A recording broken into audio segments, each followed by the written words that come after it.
El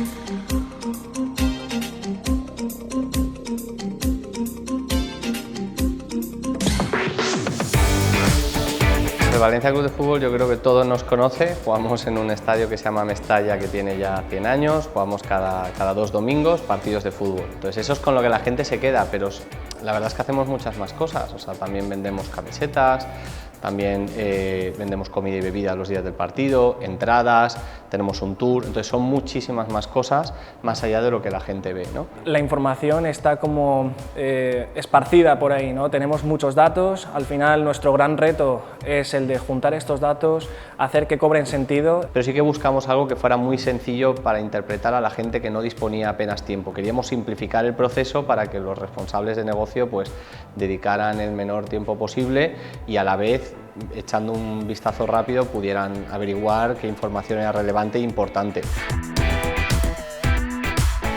Bueno, el hecho de tener un dashboard significa centralizar la información en el mismo sitio y esto te permite pues, mejorar la comunicación entre departamentos, que todo el mundo esté puesto al día con los resultados en tiempo real en este caso y internamente nos ha ayudado mucho a nivel de buscar un equilibrio entre todos y poder avanzar.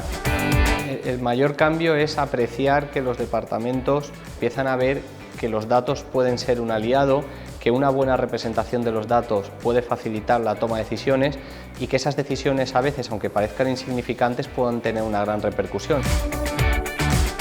Al final hablamos de miles de personas que asisten a un partido o millones de seguidores que tenemos en redes sociales. Entonces, cualquier pequeño cambio, aunque nos parezca insignificante, puede tener una gran repercusión. Entonces, es importante conocer cómo se han comportado los datos en el pasado y con esa información tomar las mejores decisiones.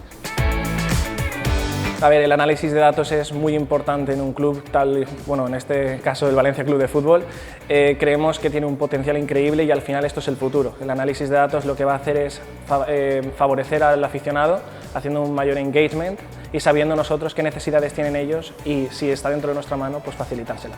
La apuesta por los datos es algo que, si bien a corto plazo es difícil de demostrar el cambio, a largo plazo creo que es una estrategia interesante y que espero que suponga un verdadero cambio en el club.